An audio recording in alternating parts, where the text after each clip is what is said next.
What's up, everyone? Welcome back to the Different Lens podcast. My name is Juan Felipe Sierra. I've been in the entertainment industry for the past 14 years, and this is... And I'm Daniel, you're a nerd. I just like games, movies, music, everything.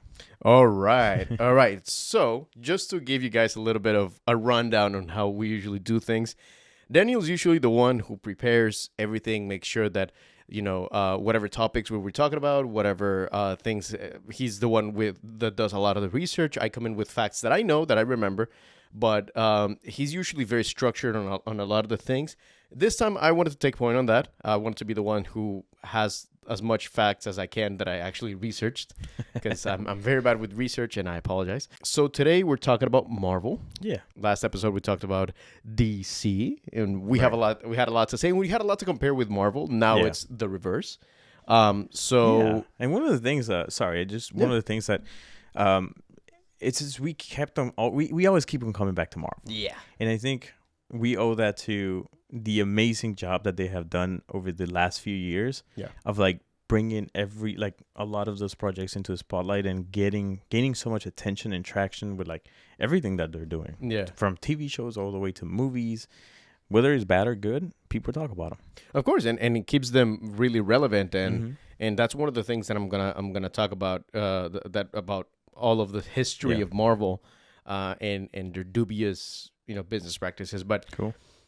One of the things that I really wanted to start with is, Marvel has had very troublesome past. Yeah, it's been close to having bankruptcy, I believe, 3 or 4 times, during its like an almost 90-year-old, like a 70-year-old run since the 40s. And there have been very specific things that have brought it back from almost being bankrupt. I was listening to one of the interviews that one of the Marvel executive said, and is that at different points, different movies made an impact so that the comics wouldn't go bankrupt. So at one point it was Blade, at one point it was Spider-Man, and at one point is Iron Man and the whole Marvel Cinematic Universe. So Marvel has had throughout the years a very rocky past, especially when it comes to copying a lot of the characters from DC, like we mentioned in the previous episode. Tons of the characters from Marvel. Tons. So like a lot of the more famous ones are, for example, Sentry, that is a copy of Superman. Hawkeye, that is a copy of Green Arrow. Yeah. Mr. Fantastic is a copy of Plastic Man. So there's a lot of Elongated Man, who came first. Even the Hulk is a copy of Solomon Grundy. So there are a lot of the characters that are copied. Quicksilver is a copy of the Flash.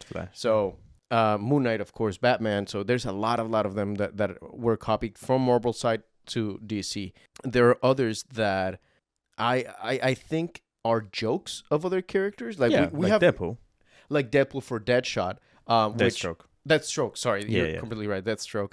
That actually came after one of the most pivotal Deathstroke comic runs, which was the Judas contract. It was right after the Judas contract for the Teen Titans, where you really see Deathstroke be an actual real menace for the Teen Titans, that Rob Liefeld was like, I just want to make a joke character, and that's why he named it. Because he has basically almost the same powers, just with the fact that he went through cancer and everything, because Deathstroke also has regeneration, right? A bit of superhuman skills, right? That are not, which is, actually, this is just a really quick parenthesis in Deathstroke.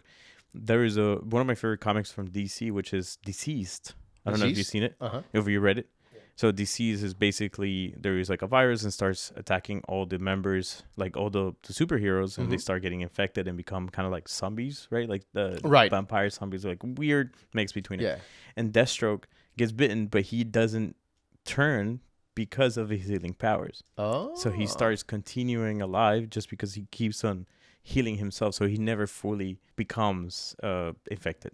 Right, kind of like Deadpool actually had one of the biggest kind of like story plot lines when it comes to the Marvel zombies, where he was actually also one of the survivors because of his healing powers and whatever. So that's actually interesting. That's funny that's funny that they made it a very similar way in both sides of the comics. Right. Pretty dope. You were mentioning that a few of the big revivals of Marvel have been, like the Spider-Man, the Iron Man, and Blade back in the early 2000s.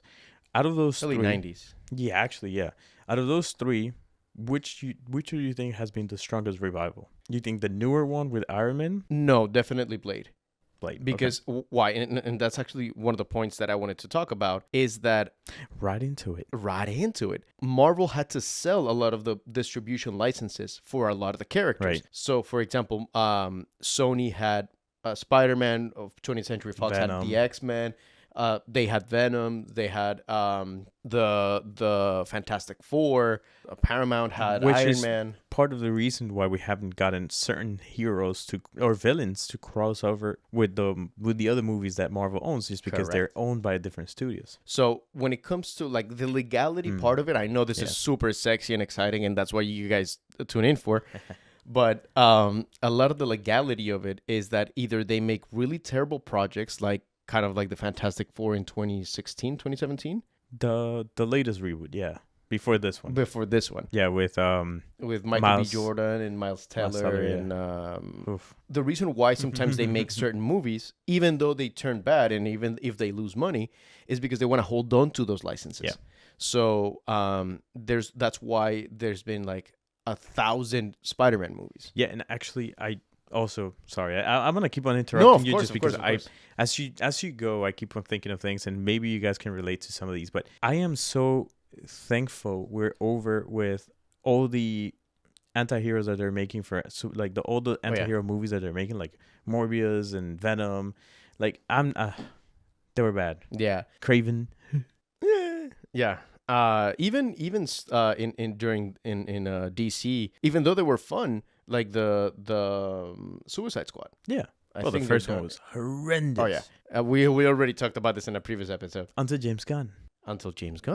There you go. You're getting a lot of love. Yeah, which is actually become like the most successful director, comic book movies director. Yeah, because of the huge success he has had with every single project he's touched. Correct. All the way from Marvel to now DC. Yeah, because he's getting a lot of praise on the Superman movie. Actually, yes. I've heard a lot of good things. Yeah. I'm actually gonna go watch it this weekend. By the time this comes out, it's gonna be kind of like a few weeks behind. Yeah. So by the time this comes out, we actually have come out with a review for Superman. Sorry, I didn't mean to like. No, I know. It's just that I have a lot of things, so I know that there's gonna be points where I just feel like I'm monologuing. So please interrupt me. That's why I interrupt you, because I'm like, all right, let me make a pause and kind of like connect a few things that I'm like, they're in my head fresh, and I don't want to like just let it go, and then you're just like talking, and I'm like, and then it's just we make a, you're just like talking for like minutes, and I'm just like staring at the camera, face of like staring at the camera, like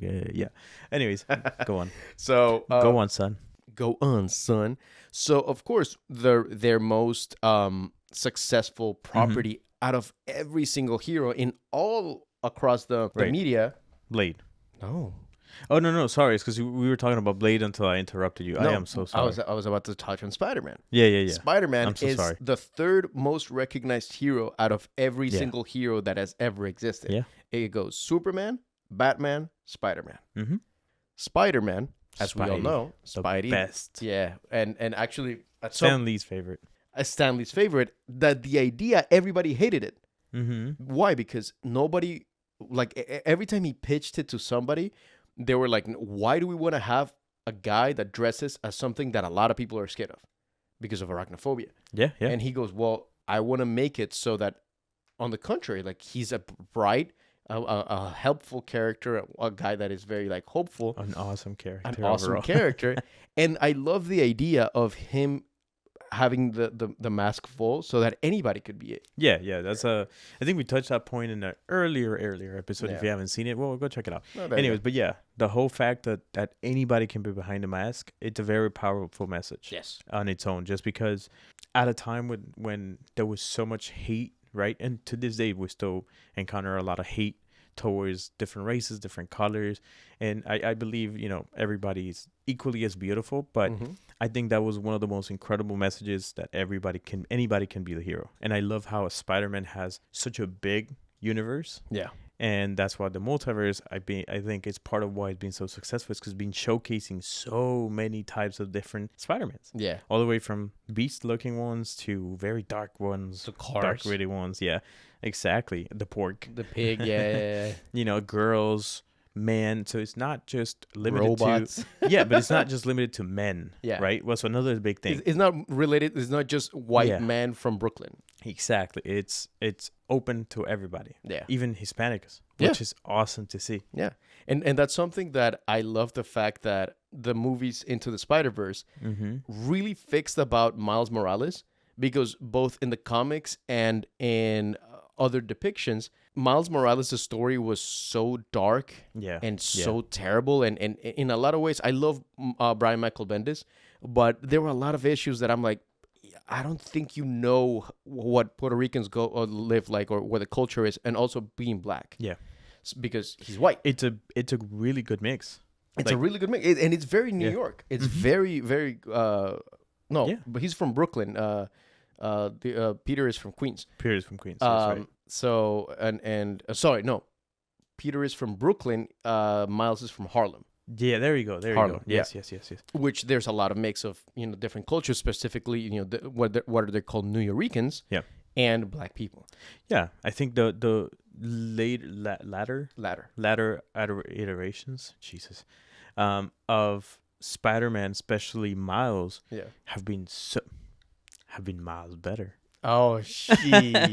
Have been miles better than what the character was coming from before. Yeah. And I think that everywhere we've seen Miles on the recent years has been showcased in a way, way, way more, in a better light. Yeah. And I think that's awesome to see, even like in the Spider-Man games. Yeah. Something that you touched on that I also wanted to touch on is, those like multiverses and those big events, those also helped Marvel through the declining years of the 80s and the early 90s, because during the Second World War, there were comics were sold as war bonds. So when you bought comics, there was a little bond at the bottom that when you went to claim it, it's actually helping the troops. So you could buy they could have like food, they could have clothing, they could have whatever they needed, and it was a way to sell comics. That's why the first issue of Captain America is him punching Hitler, and a lot of the comics at the beginning were very World War II centric, because that was the era, right? And in the later parts of like the 50s and going into the 60s, a lot of the people that were at war are now grown adults. Yeah. But they see comics as also something to entertain them from, distracting them from the war. from that dark period. Yeah. Correct. Absolutely. So they started getting into that sense of, this is just for children. And that's a sentiment that to this day it still has. Even though there's a lot of a comic 100%. Renaissance, there's still a lot of people that are like, that's just for kids. So going into the 70s, graphic novels, correct. Going into the 70s and 80s, a lot of the graphic novels, super dark, super gritty, super I just want to kill everyone. I'm just sad and brood and whatever. And to have characters like Spider-Man, to have characters like Captain America that are very hope centric. Yeah, it's a breath of fresh air. Yeah, Captain America is not necessarily the equivalent of Superman, in power. Yeah, but he's kind of like that same symbol type of hope. Exactly, which is obviously Captain America would be like, Captain America is like, I'm the super soldier. I'm gonna go and I got you. Basically, it's like, I'm gonna go into war and I will get everything done. Correct. And that's basically the same symbol for America, especially in a very dark period of time. Yeah, that was a very big symbol. Yeah. So obviously, I think that from that perspective, I can see how Captain America has been so big on the universe, and I love that he's gotten a lot more out of it towards the recent years than we did in the past. But I'm sure around that time, people growing up in the middle of the war, seeing Captain America punching Hitler probably was a very cool thing to see. It was very inspirational. Yeah, it was very inspirational. It's we're winning the war. I think that would be my way of thinking. Would be like, oh shit, he just punched him in the face. Fuck that guy. Yeah, we got this war. We are done. Me as a kid, I would have been like, we won the war. Captain America.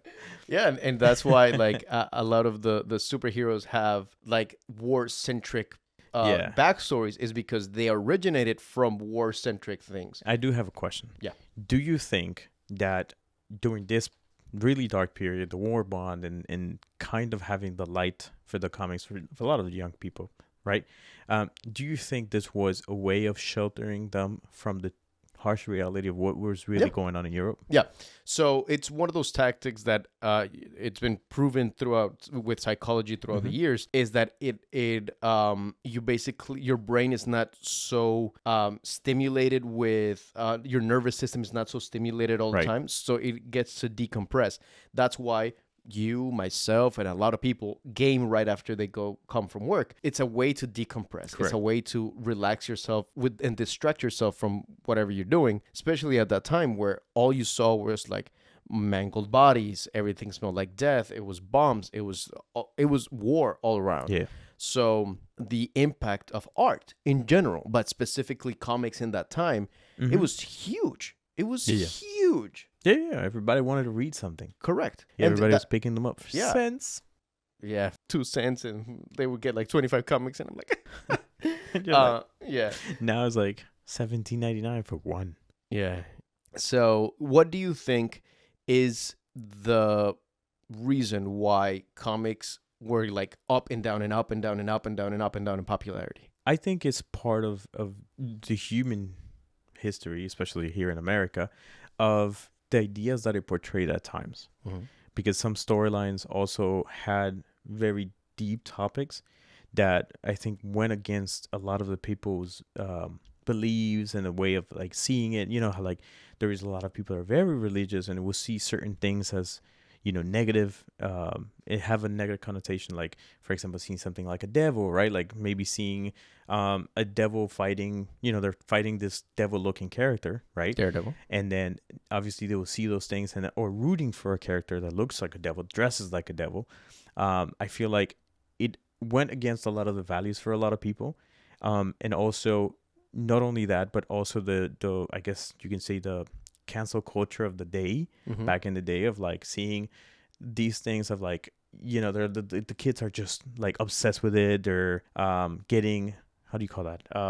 They're getting obsessed with it to a degree, kind of like nowadays with like brainwashed, or like the games. Yeah, the whole situation with the games where like they're like, or they can incite violence or they can make them addicted. Right. And it's something similar in my opinion. Right. Yeah. Could have been happening back then. That's also something that ties into what I wanted to talk about next. And there was a book that was released by a child psychologist.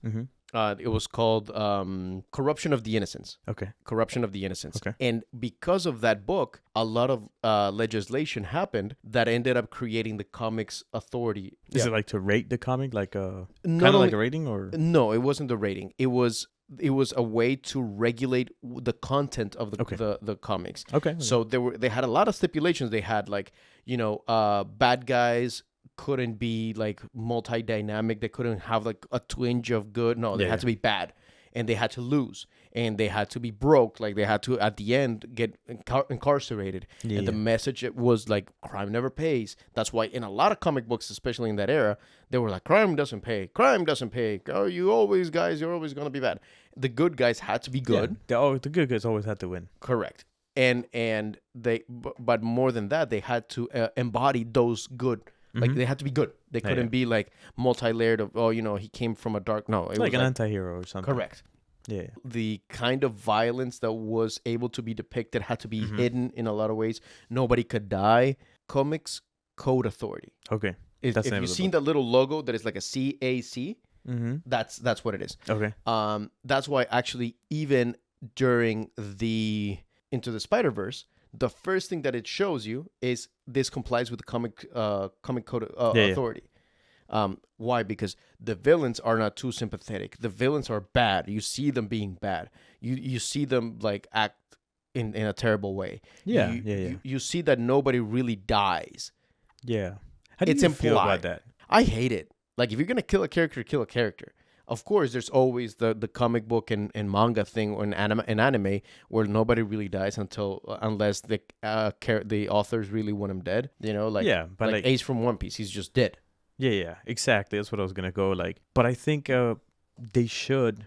I don't like it because I think more characters should just flat out die. Yeah. Like you're so bad, just die. Like one of the things. Sorry, and this is not in Marvel, but like exactly going back to that One Piece, like Doflamingo. Oh yeah, like it was dragged out for so long that I'm like, but can't we just kill him and he kept on being alive. And like, for example, Trafalgar Law, after like so much stuff that he goes through, it's like he still makes it alive. And I'm like, anybody would be dead at this point. Well, if you want to talk about the most egregious one in One Piece, is Pell from Alabasta. Mm-hmm. He has a giant rocket that is supposed to level a town mm-hmm. square, and he makes it out alive. Yeah, like that plot armor, which also is in a lot of comics. Correct. It's really, I don't really like it too much, but I do like, for example, that some comics have taken that brave approach of killing a main hero to move on, like Spider-Man, right? Like the Flash, Captain America. Like the Flash is from DC, but still they also do it in there because Barry Allen dies and then Wally West takes over. Yeah. Same thing Spider-Man, same thing Captain America, right? Like it's not every character is eternal. Mm-hmm. And I think that the comics need to continue to explore that and keep it, because I think that's the best part, but like not limit them like you're saying with the CAC, because come on. Like, I mean, they took that out years ago. Like, right. I think it only lasted like 12 years or something like that. Right. Like, it didn't last too long, but it was a way for parents at that time to feel that the kids weren't being corrupted by the excessive amount of violence that was being portrayed in comic books, which I think we should do an episode on parenting, even though neither of us are parents, and the problems that arose throughout the years when it comes to art. A Slice of Life Part 2. A Slice of Life Part 2. Stick around. You know, sorry. And one of the coolest thing for me in the early comics, the contrast between the villains and the superheroes was very interesting, because a lot of villains, if you look at them, for example, especially Spider-Man, they were green or purple. Yeah.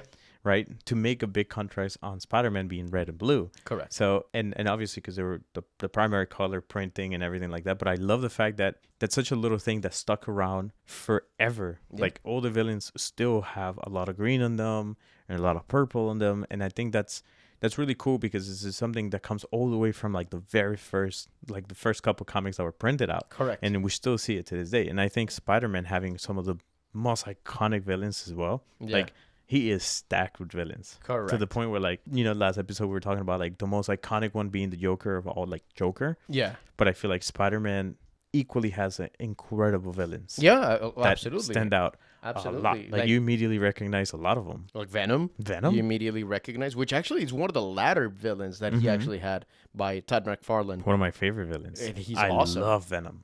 You know, you have Green Goblin. Yeah, you have Sandman. You have Scorpion. You have a lot of characters. Carnage. You have Rhino. You have the Vulture. Rhino's awesome. Yeah. Something that I wanted to talk about is how these giant events actually also helped the declining comic book sales. They were capitalizing on these big, huge crossovers, and some of them were really successful, and a lot of them were just right. So some of the ones that really broke the mold when it comes to how it was selling, and then it just rose up again, was, for example, in the 70s with Secret Wars. Sorry, in the 80s with Secret Wars. A funny story about that is that they took a poll of kids, like words that kids were like really drawn into, and one of them was secret, and the other one was war. So they combined them into Secret Wars, which was like alien invasions. That's when the black suit for Spider-Man debuted. You know, they took about Skrulls and the Kree and all of that.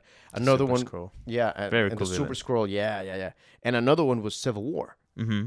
Between Captain America. Cool. Yeah. That's one of the best comics. Absolutely. One of the best written comics. If you have not seen it or read it or learned about it, there are a lot of YouTube channels like Comics Explained.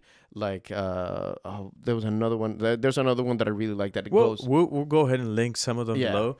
Shout out to you guys. We really, really enjoy the content that you guys do. So. I've seen a few of the episodes where they even go into the side stories that actually relate to Civil War. Also, Avengers versus X-Men, Avengers versus X-Men 2. Yeah. You know, so all of those big crossover events actually helped bring in new life, because you finally saw all of these characters that everybody talked about, and all of these characters that are from, you know, New York or from the other side of the country, from other countries, from space, from whatever. Coming together. helping each other or battling each other, which is awesome. Yeah, but for example, one of the ones that didn't go well because it wasn't handled properly was the multiverse of Spider-Man, the comic run. The comic run was terrible. Why? Because everybody wanted to explore weird version of Spider-Man, but a lot of them didn't make sense. Yeah. But out of the it's called the Clone Saga. So out of the Clone Saga, we got Scarlet Spider, which is one of the best depictions of Spider-Man. We had the Web of Life and Destiny. We have a lot of the cool concepts that are part of the Spider-Man mythos, and you see them in the Spider-Man shows too. That it was much better handled. Yeah. You also had these like super big events of like Age of Extinction or House of M. All of those gigantic ones, which are from a lot of them are from the X-Men. Yeah, I mean, we talked about the X-Men. Yeah, we dedicated a whole episode to the X-Men just for the simple fact that the X-Men are huge players in the Marvel universe, right? Yeah, it's spanning from like not only having some of the best characters, but some of the better written stories. Correct. Over like tons of others, like Jesus Christ. Okay, I want you to give me 5 comic runs that you would highly recommend to everybody, that everybody sees. Oh man, well, definitely you mentioned already the Secret Wars, obviously Civil War.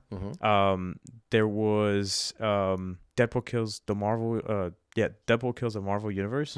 Very fun to read. Yes, that was a very fun read. Let me see. Obviously from Spider-Man. I think the run for the Amazing Spider-Man is really good. I love the run for the Superior Spider-Man, which is when Doc Ock actually becomes Spider-Man. He switches their brains, and you really see how strong Spider-Man actually is. Right. Because he hits a criminal and he just like almost kills him, or I believe he kills him just with one punch. And he's like, oh, I really need to control my powers. You have stuff like from the Avengers, like the first Avengers, like the first few Avengers comics were awesome. I really like the comics from Spider-Man 2099. Yeah. Those are really cool to see. Like that's a very nice, different, gritty Spider-Man way of seeing Spider-Man. Miguel O'Hara is a very badass. He's ruthless. Yeah. And I think those comics are awesome to see. Daredevil has also really good comics. Yeah. Very dark. And it's cool to see. I think there's one that is like Only God Forgives or something like that. I think that's what it's called. But I was gonna say because the newer wave that we're seeing the Daredevil shown in the show, that is more closely resembling what Daredevil is in the comics. Yeah. So I think that's awesome to see because we're seeing a more ruthless Daredevil, and I think that's more closer to what we actually see in the comic. Not because Bullseye is one of the most heinous villains of them all. Like he is straight out terrible. Horrendous. Actually, Bullseye has some really cool comics too, where in some of them he has killed tons. Like his kills are so precise. Not just precise, but they're very creative. Oh, okay, like, okay. Just grabbing like a little paper clip or like a toothpick. I think there's one that he like even with his own tooth he kills somebody. There's like really cool stuff in like the Bullseye comics. If you remember in in the Civil War, he's the one that kills Captain America. So there's also really good comic runs. There was a comic run for a Black Panther that it was I believe in 2018. It started in 2018. It was amazingly written, amazingly drawn. The latest, the one from 2016 for Hawkeye, which a lot of the inspiration for the show Hawkeye and the way that we see him in the MCU comes from that comic run. I think Venom has a few comics too on its own that are very cool. Yeah, I mean the Spider-Man one when he's trying to get rid of Venom, and you really see like Spider-Man struggle and his Demon in the Bottle with Iron Man. You see a lot of the struggles. I love stories about addiction. Okay, because it hits home a lot of the psychological efforts of just trying to just get better and be better and or forget something, like how Iron Man was always drinking and trying to just kind of like brush it off, or Spider-Man with Venom is a tale of addiction as much as you could because you feel better and better and better and better, and once you try to take it away it's like no I need it yeah he's awesome. Venom is also awesome. So now I want to jump into the MCU. Okay. as we all know, the MCU technically started with Iron Man. No, started in the same year the previous movie, The Incredible Hulk. The Hulk, yeah. The Incredible Hulk. That's right. Sorry, it's just that transition right there with the Hulk, from Edward Norton to Mark Ruffalo. Yeah, I was like, there's a lot of things that I prefer Edward Norton's Hulk. I didn't mind him. I actually thought it was cool. Not Edward Norton as like the actual Edward Norton, but like his version of the Hulk to me just looks biffier. No. He was meaner. He was meaner and he was leaner. Yeah, it was more. He looked more aggressive. Yeah. Than the Mark Ruffalo's Hulk, which is obviously towards the end a big softie. Yeah. But compared to the beginning where he was like brute, like a brute, just like the Hulk, like brute. But and even in that movie when he picks up the cop car and just like uses his boxing gloves, whatever. Yeah. But even like the design of the character, the one from Edward Norton, because he was like always working out, Edward Norton, whatever, or that version of Bruce Banner. That Hulk was leaner. He looked like a just a really big guy. I did really like that Bruce Banner. Right. And the Hulk. And like the Hulk. The both of them, I think, were really good. I love the fact that you see that version of Bruce Banner do like breathing exercises and do mindful yoga and shit like that. So I love that. Yeah. But with the Mark Ruffalo one, he just to me looks like a gorilla. I'm not a big fan of that design, and I think we're missing a Hulk movie somewhere along the way. I like another one because there is so much great lore with Hulk. Actually, Hulk has really cool comics too. Yeah, like, really good comics. Yeah, with the leader and with Abomination. They have really good comics. But yeah, I don't know. That Mark Ruffalo Hulk for me felt too soft. Like I don't know. He just looked like a dad that stopped working out at some point. Like a strong like dad a teddy that bear. Yeah. The other one would look like it would kick your ass. Yeah. Like it was ready to kick your ass. Like he looked vascular. He had looked ripped. He looked like he was ready to like go for a battle. Yeah, for sure. Not just I'm big and strong. Like to me, Mark Ruffalo looks like a dad that just like barbecues all the time because you see like even the belly flop. He looks like that on the what is it? Endgame. Yeah, when he's permanently the Hulk, he just looks like the taco side. It just looks like a dad, bro. It's like look comes up with the taco. I'm like, I'm like, what are you doing to my? Look how they massacre my boy. Look at what they did to my boy. What do you think are? Give me a ranking of your top 5 MCU movies. Okay. From 5 to 1. 5 to 1 being 5 being like the least favorite. Yes. All right, so let's do it together. You give me your 5, I give you your 5. My 5. My number 5 would be Avengers, the first Avengers, Age of Ultron. That's the second one. That's the second one. Yes. Sorry. Yes. Sorry. Avengers, the second one, Age of Ultron. Okay. So that'd be my number 5. My number 5 would actually be the original Avengers. Okay. Yeah. Okay. Number 4. My number 4 would be. Let me think, because there's so many. Yeah. There's so many and so many good ones. So many really good ones, yeah. Yeah. I'm gonna go with. I think I'm gonna go with Civil War on this one. Number 4. Civil War. Yes. Okay. Really good one. Okay. My number 4 would actually be Iron Man 3. Okay. I really enjoyed Iron Man 3. Okay. What do you feel about Iron Man 2? I think it was a good movie. I just think it couldn't live up to Iron Man 1, but I think it was an overall pretty good movie. Yeah. Do you like the villain, Whiplash? I liked him. It's just I thought he was very underused. Very underused. They could have done more with the character. Yeah. For sure. My number 3 is Spider-Man Homecoming. Spider-Man Homecoming. Okay. I absolutely love bringing back Spider-Man. I think Tom Holland killed it, especially in the first one. The Vulture was awesome. Yeah. That Vulture was incredible. Yeah, I've rewatched that movie a lot. Me too. That movie was actually, like, when I saw Spider again on the big screen, I was so happy just because I missed so much Spider-Man. Yeah, for sure. Well, I would actually say that number 3 for me, Infinity War. That was going to be my number 2. Infinity War. I loved my Infinity number 3. War. My number 2, I would actually put Endgame. Just because of that final battle. My number 1 to this day is still Endgame. Oh, wow. Just because I really enjoyed seeing those scenes come together. Like the last 2, the Infinity War and Endgame, for me was awesome. Like, because not only you see where the Hulk becomes extremely humbled. Yeah, I love that. By a crazy Thanos. Yeah. But the whole mission of getting the Infinity Stones was, for me, awesome. Until the last moment where he's like, It clicks. He's like, you shoot a gun for the head. Shoot a gun for the head. That was an amazing move. And then obviously Endgame, for me at least, my number one, just because I don't know, like that I could never forget going to the movies for 3 hours, and the way I felt for that movie was incredible. Yeah, especially the end. That it was so good. That in number one would be Captain America, the Winter Soldier. The Winter Soldier, yeah. The Winter Soldier, to me, it's the greatest thing that has come out of Marvel, because it's not a superhero movie. It's a political thriller that isn't a superhero movie. That I think I've said it in the past. You said it before. I've said it in the past, but I prefer movies that are a specific genre that just happens in superhero movies. I like that. That's why Logan is a Western that happens in a superhero movie. Yeah. Same thing with, and those are my two favorite movies, because even for example, Logan, the first Iron Man. The first Iron Man is about like coming out, like a success story, trying to break out of your cycle. That it happens in a superhero movie.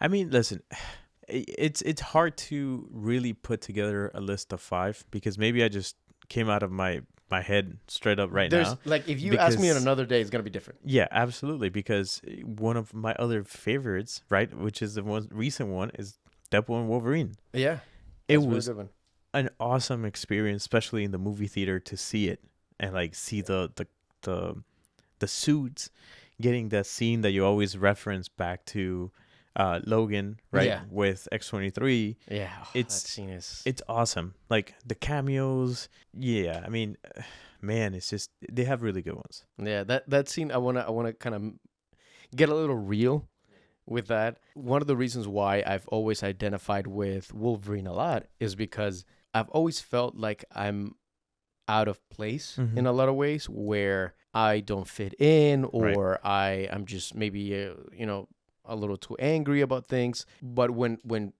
push comes to shove, I'm there.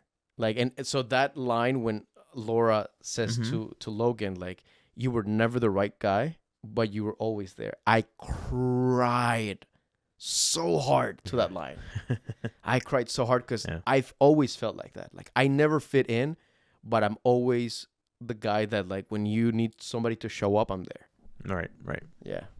I don't know. Yeah. I mean, it's just, for me, I think for me in the Marvel universe and everything, for me, if it's always been Spider-Man, just because the whole idea of like holding so much power, and that the ever so famous line of with great power comes great responsibility. Yeah. It's an incredible line, because you see that across everything we do in our lives, and you see it with everything. And this is, I don't want to get too political, but you see it happening all the time with political leaders. They hold an incredible amount of power and they have a big responsibility, yet you always seem to see them go towards the wrong direction at times. Some of them, right, go and do the right thing, but a lot of them exercise the power in the wrong way. That line for me has always been like, it's very important. It's an important line, because also, even in day-to-day, right, as parents, right, we're not parents, but as parents, you hold a really big responsibility, and you have a lot of power over your children. Your children can turn out any type of way, and we can probably make the episode use it, but your children can turn any type of way given how you're raising them, right? So it's for me, again, Spider-Man has always been a really cool character, right? That anybody can be a hero, that, again, those lines, I connected a lot with Spider-Man just because of the simple fact that, we can all have a moment to shine. Yeah. All of us. And I think we do at times where we feel like we're like, oh my God, we did something, and people are like, oh my God, you did something cool. Yeah. So that's for me, that one. We all have that capacity for good, and we all have that capacity of being righteous and being, a positive influence into somebody else. We don't even need to be teaching somebody or actively trying to do something. Like, one of the people that have inspired me the most is my philosophy professor from college that I've mentioned a few times, that just because he taught me a different way of looking at things, it completely made me realize that I was just going in this one direction, but hey, there's a lot of roads that lead to the same place. Right. Whether it's religion, philosophy, knowledge, whether it's, there are many roads to the same place. So just by making a bit of a difference onto somebody else, making a little bit of an impact in a positive way, it could completely change the trajectory of somebody's day, somebody's life even. You never know what people go through every day. Correct. So yeah. Now, we were talking about how we decompress with games, and I wanted to actually dive deep into the amazing games that have come out of Marvel, of all its repertoire. Yeah. So, of course, Marvel Rivals. Very good game. Very good game. I wouldn't say it's one of the best ones. Nah. But it is an awesome game. Yeah. Especially if you're into shooters, if you're into superheroes. I think it's a good game. It's not for everyone. Yeah. It's quite difficult. It has a very high ceiling and skill, in my opinion, especially if you're going to play competitive. But it's a cool game. The designs are awesome. Yeah. And I think that's also one of the things that I love so much about comics in general is the freedom that artists across the world have to design characters. Yeah. Right? Like, we've seen so many different types of suits for different characters, different crossovers and everything. And I love that Marvel Rivals has included a lot of those suits from crossovers. Yeah. And the original art is beautiful. I think I love it. Speaking of crossovers, I don't think I love it. I love it. Sorry. Speaking of crossovers, I was one of the greatest crossovers in gaming history, Marvel versus Capcom. Yeah. I love Marvel versus Capcom 2. Yeah, specifically, and the intro music for, like, when you're selecting the characters, I'm gonna take you for a ride and get it. When the first time I played it, I was like, what the fuck is this music? Yeah. And then afterwards, I was like, I kind of love this. Yeah. It's also one of those games that also has a really high ceiling of skill. Oh yeah. Like, yeah. If you've played Street Fighter and you played anything remotely close to any of those Marvel versus Capcom games, they have a similar style. Yeah. And they're very hard. Really good, but hard. Something came up on my For You page on TikTok that it was one of those games that back in the day I loved. I don't know if you ever saw that game. It's called X-Men 2 Mutant Academy. No. It's from 2001. It's for the original PlayStation. I played the shit out of that game. And of course, I would always play as Wolverine because it was either Wolverine, Mystique, or Nightcrawler.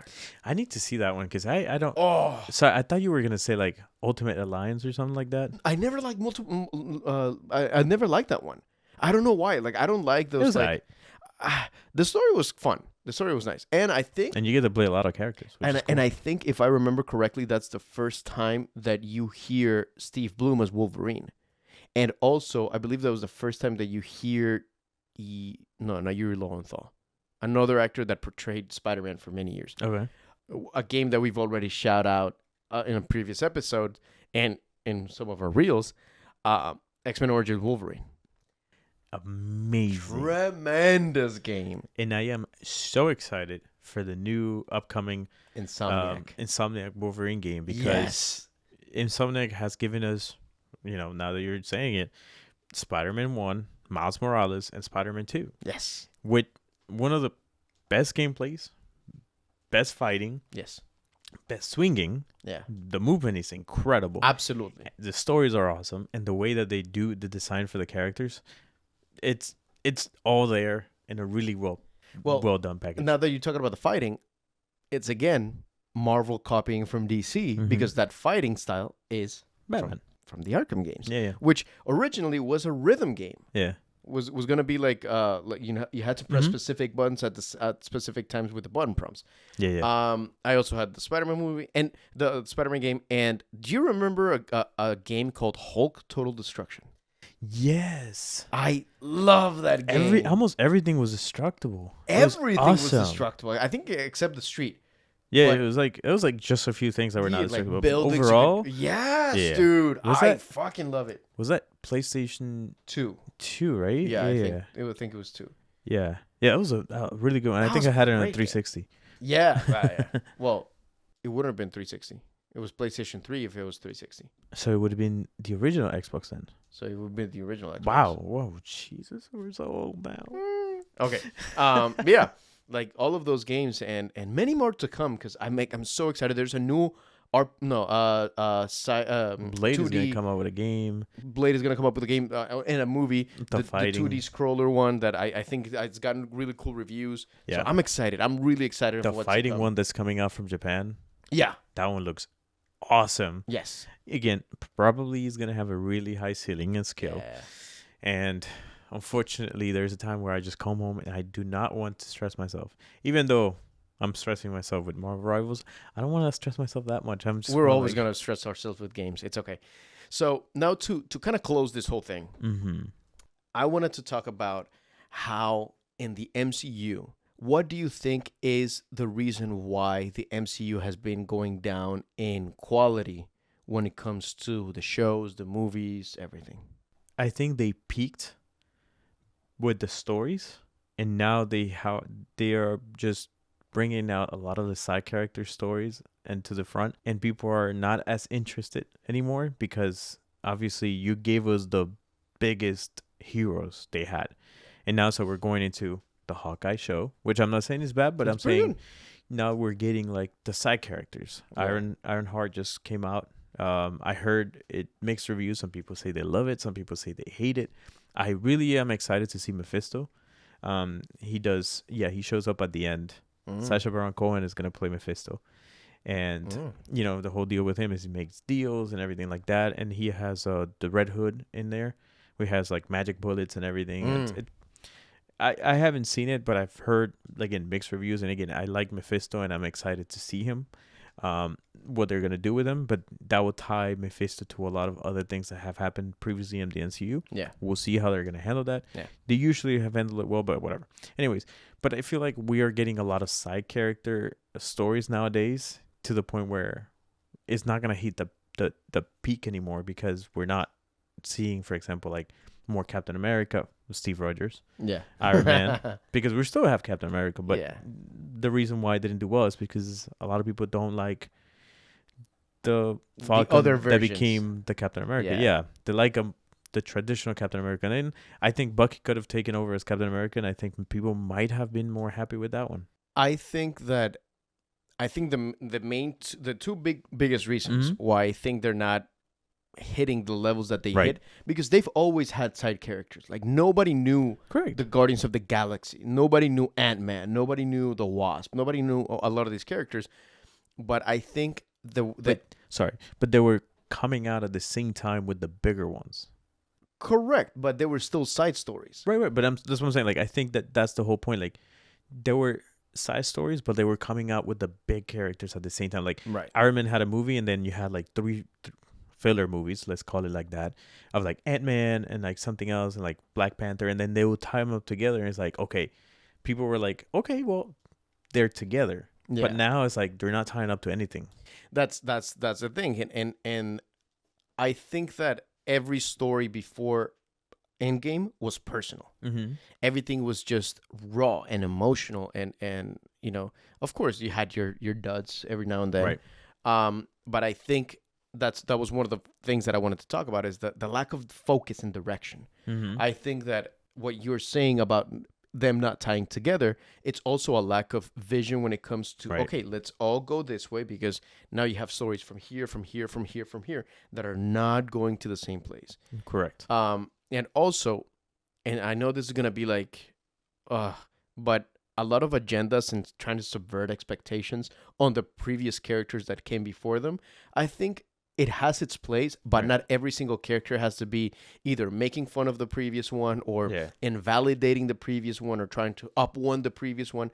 Let them be their own characters. Correct. Both Ironheart, the show, and the comics flopped. Yeah. So why? Because they were trying to be like, oh, I can be better than Iron Man. Let Iron Man be Iron Man, and let Riri be Riri. She doesn't need to be like that's why the line of the show that is being made fun of like, oh, do you think Tony Stark would have been Iron Man with if he wasn't a billionaire? It's like, yes, we've already seen him with very little and make a lot out of it, and not just in the first movie. He's a genius, and Riri is a genius. It's just that always trying to chase that legacy of I want to be better than Iron Man because I'm either a woman or somebody of color or a minority of some sort, I think it's harming the overall message, because a lot of the audience is not a person of color. A lot of the audience are guys. A lot of the audience are people that if you tell us, hey, I don't like you because you're a man. Hey, I don't like you because you're white. Hey, I don't like you because you're whatever. You're alienating that side. And yes, you're going to have a lot more diverse ways of telling a story. Right. But just because you want to tell different stories, that doesn't mean that they have to be aggressive about the stories that came before or the other kinds of stories. So I think also that level of like, let's tell new stories. Like, look at, for example, I love stories about women that are badasses. But Captain Marvel didn't do well. Black Widow movies didn't do well. Again, because it's that sense of like, we are girls and we are good because we're girls. And he's like, no, dude. I get it, but a lot of comics are written a little bit. Not all of them, right? But a lot of comics, especially when it comes from that side, like when the woman is like the main protagonist, has a little bit of that. Like if you just think about Wonder Woman. But even in the first Wonder Woman movie, you know, when the trek towards the no man's land, that's one of my favorite parts. And that they were telling her like, oh, you know, no man can go. And she goes, well, I'm not a man. And she went. That is a badass thing, because she wasn't bashing men. She was just saying, yeah, I'm not a man. That is awesome. That is one of the most badass lines ever. And if you see, it's all about compassion. It's all about her trying to actually change men into not being so ruthless or whatever, but with love and care and purpose. It wasn't just like, oh, you're a man, oh, fuck you. No, but I just feel like one of the other things is I just feel like there's still a really big, and I'm gonna say this, but I just feel like there's still a big harsh stop, like wall when it comes into the woman being a strong one. And yeah, there's a lot of guys that don't like seeing women strong women. Otherwise, those movies, they're actually decent, would have done better. It's just not a lot of men are going to be like, I'm going to go to the theater to watch Black Widow, opposing to I'm going to go to the theater to watch Doctor Strange and Scarlet Witch, isn't it? Which Scarlet Witch was awesome. Yeah. And the Universe Madness, I think it's called. Yeah. It was awesome. But even then, because look at the Scarlet Witch show. The WandaVision. WandaVision, thank you. It was amazing. Yeah, no. And the shows are good. Yeah. And the reviews are good. But I think that's part of it. Like, it's a show, and like it I don't feel like the exposure was like compared to, for example, like the Iron Man movies. Like, people were like crazy about going to see Iron Man. People were buying tickets to go see like crazy to go see anything that had to do with Thor. Right? Same thing with like Spider-Man. Same thing with, you know what I'm saying? Like, but when it comes into some of these movies, like for example, if they make a movie about Spider Ghost, I think it's called when. Oh yeah. I feel like it could, but at the same time, not everybody's gonna be like, oh, I want to go see that. Like, you know what I'm saying? Like, I feel like that stigma is still really relevant, and the point where it's difficult to make more movies, because it also is very limited to, okay, we're gonna have to make another guy superhero movie, because realistically speaking, if it's not a team, they're probably not gonna go see them. Well, I mean, if you look at, for example, like you have a lot of validity in what you're saying, and there are a lot of guys that are just misogynistic pigs that just don't want to see women be strong. Yeah. But there's also the other side of the coin of, just because a woman is strong doesn't mean she has to be bullyish about everything, and that she doesn't have to be like, like for example, look at Alien. Alien is the biggest, like Ripley is still one of the biggest women that are very like powerful and very whatever, badass, and not in one part she says like, oh, get away from her because I'm a woman, or like something corny. And like, right. It's all about her and her journey. And like, for example, that's one of the things that I don't like about the She-Hulk, is that they have, you know, the test of strength. And she goes, oh, you don't know what it's like. You know, I go through, you know, worse things every day because I get catcalled. That to me is not good writing. If you give us good writers that understand these characters, and you have a lot of really good female writers that could do amazing work, and female directors, it's not being done with the sense of I want to tell a really empowering story for women. Yeah, like it's like bashing men. Like I feel like one really good story that could be made, and if you're listening, Hollywood, please make something happen like that. Would really really well written, a Black Cat movie. Yeah, because and you have Spider-Man as a cameo, but is not the main person. But like that's a really cool story, just kind of like similar to Catwoman. Yeah, from DC. Yeah. Sorry, I was like having a brain fart, but cool backstories, right? Same thing. Black Cat could have a really cool story about like stealing different artifacts, and Spider-Man kind of you get glimpses of him being around, but just follow the story, and then she's fighting other villains because she's kind of like an anti-hero. Yeah. But don't give me that anti-hero with like Kraven, for example. It was like this, they try to make Kraven like, I don't know, like this omnipotent like sort of person is like, I get it, he's very powerful, but don't overdo it. Yeah, because even there's so many characters like Silk from Spider-Man. She is an absolute badass. Yeah, and if they tell a really good story, everyone will be like, holy shit, I want to be like Silk. Yeah, because and you have what other, like I would love for them to redo like a Captain Marvel movie. But instead of being like, oh, I'm stronger because, I'm whatever. It's like, no, like she's the strongest character. They already said that she's the strongest character. If somebody is that strong and that powerful, usually they're not boastful or they're not like, I am powerful. It's like, yeah. What would be a cool one? Yeah. An Elektra movie that follows the story about the hand and everything. Yeah, absolutely. And I even like some of the aspects of the Elektra movie that came out on the mid-2000s. Yeah. I know it has a lot of issues, but there's a lot of things that I'm like, bro, Jennifer Garner looks awesome.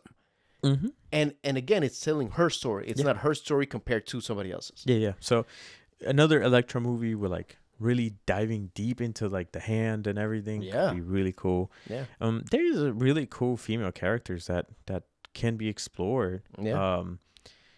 It's just, I want to see those stories. Like, don't get me wrong. I'm not trying to like bash, women or whatever. I really want to see those stories get really well done because I want to see also like what you said about the guys that don't want to see powerful women. Right. I want to see those perspective change of a good female empowering movie can be a really good movie without the message of having to be empowering for women. Yeah. Just make a movie with a real plot of like, there's a villain, you're trying to stop the villain, or like you're an anti-hero or whatever, you have a mission, you're doing something, but don't bring anything to it. Just there is an objective, you go do the objective, that's it. But you don't have to be like, I'm gonna do it by myself because I'm a woman. Just because you don't just see, do it. You don't see it like, and sorry if this sounds so misogynistic, I'm sorry, but like you don't see it from like the male led movies of like, I'm gonna kick his ass because I'm a man. But I think like that's going back to the whole point of what I'm making is that's the issue too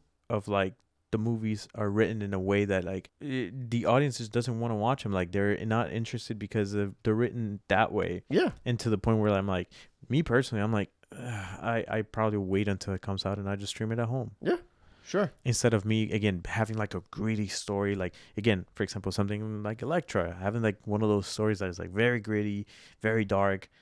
Have her go into like be very brutal, right? And that would be awesome. That would be like awesome. A Nikita sort of thing, and she's like a beast, and like you're like, man, that she was a badass in that whole thing. Absolutely, something like that. Like even like look at Jessica Jones, the best example of the MCU of writing great women that actually are badasses and they have great stories, great background, great acting, everything is Jessica Jones. Yeah. I love that show. Why? Because you see the pain in her eyes, you see the torture in her eyes, but it's also of a story of letting go of people that control you, because you have the Purple Man that tries to control her and she breaks out of it. That is also talks about like getting rid of like abusive relationships, stuff like that. But they don't bash the man in the story. Yeah, they just tell a really good story. I love Jessica Jones. I want to see more stories like that. I want to see more stories that are just fucking raw and it hits your emotions, and it could hit anybody's emotions. It could hit men, women, like non-binary, anybody, kids, adults, anybody, because everybody has been in a relationship, whether parental, sibling, boyfriend, girlfriend, whatever, that you're like, bro, I want to fucking kick the shit out of this person because you're being really abusive to me, and you want to break out of that. We've all gone through that. Yeah. So that story is universal. That's why I'm so excited about the Fantastic Four. Yeah. And by the time this episode comes out, it's going to be out. Because, and we've already seen it. Yeah. Because obviously, Fantastic Four not only is a great team, right? It has Invisible Woman, who's a very powerful character. Yeah. Extremely powerful. But for this movie, I love the fact that they decided to go with, I cannot remember her name. Vanessa Kirby. Not the actress. Oh. The name of the Silver Surfer. Oh yeah. I know what you mean. Because she's the wife of the other Silver Surfer, which I cannot remember his name either. Yeah. I was gonna say Hal Jordan. Anyways, but I'm happy that they went with a different direction, right, into a different type of Silver Surfer because there is badass characters out there too, and they're also women. I just want to see her. I'm hoping by the time we watch this, I'm hoping that I'm not disappointed at how she was portrayed. Yeah. And I hope that she was portrayed in a really good way because the Silver Surfer is one of my favorite characters in the MCU too. It's great. And I think that if they would have made, first of all, a good 6 or 7 years earlier, the Black Widow movie, and if they would have made it a spy thriller, just a spy thriller, no, Red Room in space or above the clouds, no super serums, no. If they would have made just a spy thrilling movie with Black Widow that she has to do a bunch of things for Shield or you see her backstory, you understand the character a lot better. And they gave us one of the greatest characters in that movie that is still very prevalent, which is Yelena. I love Yelena as a character. Why? Because you see that she doesn't take things too seriously and that she has a lot of fun doing her things. And even the Red Guardian was fun. Red Guardian was hilarious. Yeah, he was fun. He was really good.